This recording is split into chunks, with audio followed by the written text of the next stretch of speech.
guys, welcome back to my channel. I am back with another video today, and as you guys have read in the channel, today this video is going to be another entrepreneur series. And in today's episode, I will be giving you guys a little insight on purchasing inventory. This is a video that's been needed. It's a video I should have been done. And it's a lot of questions that I do get: how I buy inventory. Is it wholesale, retail? How are you going to get vendors? I have had a lot of questions on that as far as Facebook, Instagram, and even my YouTube channel. You guys have been wondering. Just to jumpstart this video, I am going to tell you guys how many pieces I started off with my boutique. So when I first launched my boutique back in October 2nd of 2020, I started off with 7 different pieces. And in those pieces, I did buy wholesale. Now, for beginners, I wouldn't suggest buying wholesale to start off with, simply because of everything that came with wholesale. And we're going to get a little bit into that in the video. So I did start off at wholesale. I had 7 pairs of shoes, but in each pair, it came in the case of 12 pairs and 18 pair per shoe. So I had a lot of shoes I started off with. And I had those up until now. I still have a few pairs that I can't get rid of. So anyone starting boutique, I wouldn't suggest buying wholesale. So later on in the line, when you establish your clients, your customers, and who you're selling to, and how much items you're selling, then I will begin to migrate into wholesale. But I didn't, and I started off in wholesale. It's a trial and error process. No one is going to go into business knowing what to do, doing everything right. That's just not life. You're gonna mess up, and it's life, so whatever. Okay, so to get into it, my definition in my own words of wholesale would be buying a big quality order for less.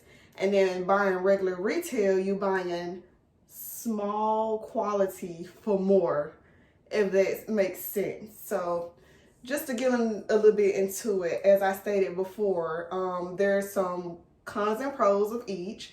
And I would get into how when I first purchased my items, what I had to go through to get wholesale and what I had to go through to get it retail. The purpose of this video is not to tell you guys how I bought my inventory, where I got my inventory. I will make that in a separate video of vendors, wholesale vendors, non-vendors. We'll get into the next video. So again, for this purposes of this video today, is to show you guys the difference of wholesale and retail. Okay guys, so the first part of ordering inventory you need to know is MOQ. MOQ is a abbreviation of minimal order quantity that you're going to see a lot when you're looking for a vendor, when you're messaging a vendor, when you're on the website, a vendor's website, and you see MOQ, you're going to see that a lot. So just a little example of what that is. For instance, a lot of people shop on Alibaba. So on Alibaba, I did search around on that once to start off when I didn't know anything about vendors, where to go. I remember everyone talking about Alibaba. Anyways, so Alibaba, for an example, on there it has, and I'll put a screenshot right there as well, it has an MOQ of 5. So that means if I wanted to get this coat behind me and it says an MOQ of 5, that means I have to order 5. I can't order 1. It has to be 5. So with that being said, that is the minimum order. So you can't order 1, you can't order 2. The minimum is 5. If it has an MOQ of 6 for shoes, you have to order 6 pairs. You can't order 1 pair. And that brings me into wholesale versus resale. Retail. So with wholesale, we're purchasing shoes for a boutique, because I purchase wholesale a lot. So what I had to learn was you ordering a lot. So the MOQ for wholesale with shoes is either 12 or 18. There's no in between. There's no 5. There's no 6. That is what you're going to get. So even from my vendor in the US and out of the US, 12 and 18 are the only 2 numbers you're going to get when buying shoes. Now with clothing, it is a little bit different. Their quantities are a little bit smaller. For example, for clothing like this dress that I have on, it will be at an MOQ of 9. So 3 smalls, 3 mediums, 3 large. That will come in that package with wholesale. So that is the MOQ for clothing. 3, 6, and 9, I believe. I don't sell clothing, but I do look around just to look and just to, see the difference between a boutique and a clothing boutique. So yeah, so with shoes it's going to be 12 or 18 with wholesale, the MOQ. With retail, it doesn't quite matter. So on Alibaba, for example, most of them don't have an MOQ. You can order however many pairs of shoes you do want. So with that being said, if you see a pair of cute sandals, you can buy that one pair of cute sandals.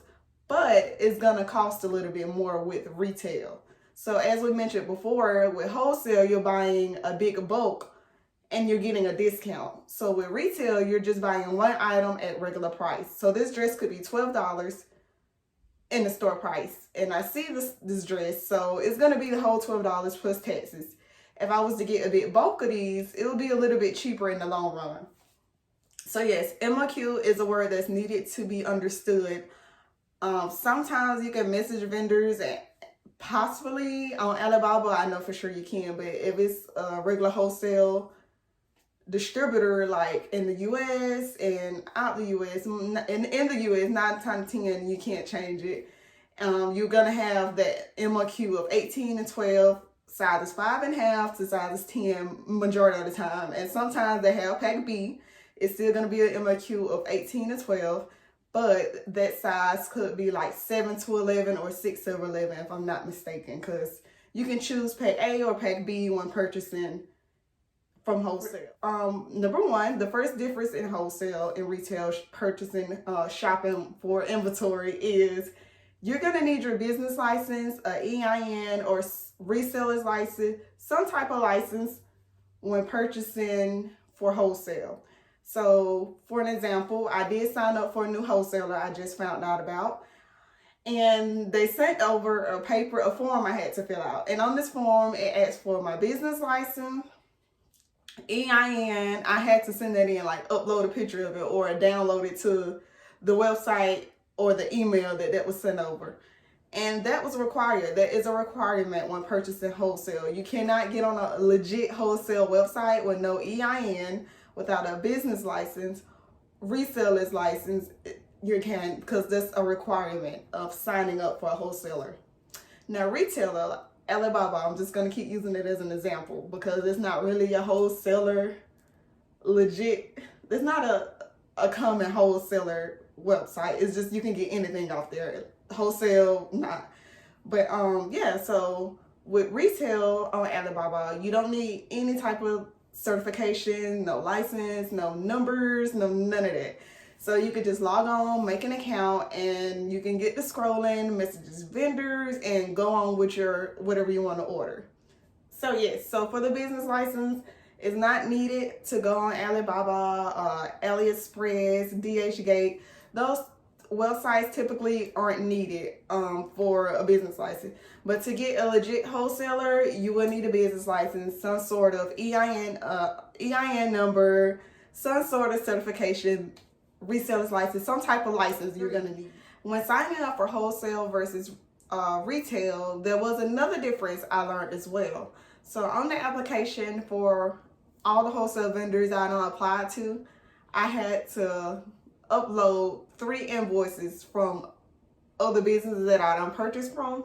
The receipts, when you get those invoices, you're going to have to upload those because they want to see that you have some experience with other vendors and your business is legit. So what they're doing is literally verifying new and you really haven't purchased wholesale. I would suggest you uploading all your receipts or invoices from whatever you purchase from, like AliExpress, Alibaba, whatever you purchase on Alibaba, upload that receipt because it will help. It will count in the long run. If you don't have any invoices, I don't believe you'll be able to purchase wholesale. So you're going to have to start off somewhere before you move to wholesale, if that makes sense. So that is one difference I did learn. On Alibaba, they didn't ask for any of that, literally. I just made an account and went searching for items that I wanted. So for this particular website, I did have to upload my invoices, so that was no problem. I screenshotted it, or I think I uploaded it at work and I just uploaded on the form on the documents they asked for. So that was no problem. So again, that is the difference between wholesale and retail. Wholesale, you're required to upload invoices because they have to see some type of purchases from you to know that you're a legit business. If you're a clothing owner, they want to see that you purchased these items before and you're legit, basically. So for retail, I did go to the fashion district in California on my vacation. It's open to the public, so you can buy wholesale items, but you aren't required to upload all the information. So you can just walk in any store literally and just purchase. After the invoice of wholesaler, and I'm just going down the whole form of what all they asked me. So after the invoice, it was next they asked for if your store was a brick and mortar, was it online, or where's your store that you claim you have, just to know the difference, just so they can tell that your store is legit. So what I did was I went to my GoShoeManiac.com, I screenshot it, and I sent the screenshot, I uploaded the screenshot to the form that I have an online shoutique.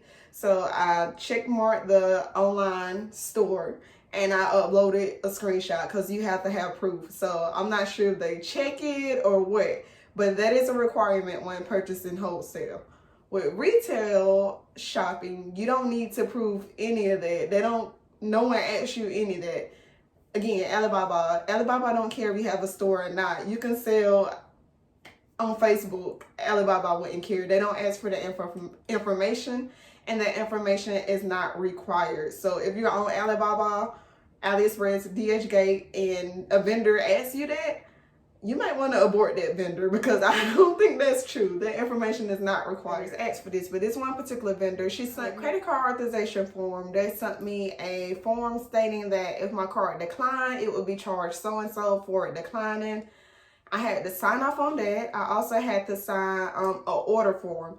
For this particular vendor, I can't just message them, or I can't just go to their website and say, hey, I want this particular shoe. They send over an order form after they get the credit card authorization form to keep on file. My business card is what will be kept on file for that vendor. So every time I make an order, I don't have to put in my card again and go through those steps, because it's already on file with that particular vendor. So after the credit card, so the order form is a paper stating, it's an order form, and that's how I make all my purchases. That's how I will make all my purchases with them. So I fill the form out stating I want this particular shoe. I write the name on it. And now I'll upload a picture of what that looks like as well. It's asking for my name, which run I want, A run, B run, C run, D run, however many runs they offer with this particular pair of slides. So they're asking for all the information about what I want. I write down on that order form, and I will send it back, and that's how I will place my order. Again, I don't have to put in my credit card, the checkout, or anything, but I do have to talk to my sales representative that's assigned to me to make my order. Now, that's just one particular vendor. Normally, with wholesaler vendors, they have a website. If they have a website, you can go on, select which one you want, and you put in your card information that's already saved, and you just click next, purchase your item. You don't have to talk to the vendor if you don't want to. But I love talking to the vendors, so that's how that go with wholesale. With retail, they don't care what kind of credit card you use. There's no credit card agreement. There's no order form. There's none of that. On Alibaba, 9 times out of 10, they have Alibaba checkout, I think. Or you can message the vendor, and the vendor will send you an invoice. You can pay through PayPal, or you can pay through Alibaba. So that's how that goes with retail. And the retail is open to the public. Wholesale is not open to the public. Anyone does not have access to wholesale, versus retail, anyone can do it. So for instance, Alibaba, again, anyone can get on that website. But with wholesale vendors, you have to have required information, invoices, credit card authorizations, order forms. You have to go through those steps. You have to verify that your business is legit, that you are legit. So that's the difference, the huge difference that I learned between the two. Again, if you are starting a shoutique, I would not recommend purchasing wholesale. I would recommend finding a vendor that will have an MOQ of 2, 3, 4, 5. Nothing wholesale 12 or 18, because you will end up with more inventory than. Okay guys, so that just about wraps up today's video. I did hope this video give you guys a little insight on purchasing wholesale versus retail. So my next video, I will go into depth on each one separately. That way you guys can see how I purchase inventory and my vendors. I'm gonna give you guys this information because this little business is gonna be a big business. So we're all gonna start from the bottom. Eventually we're gonna go from the top together. So I do want to thank you guys so much for watching my video today. And for those who don't know me, my name is Kiera Lavinia and I am the owner of Shoe Maniac Shoutique. And if you guys can check me out at GoShoeManiac.com. If you have any further questions, please feel free to drop it in the comments. You can follow me on Instagram and message me however you want to do it. I will help you out as much as possible.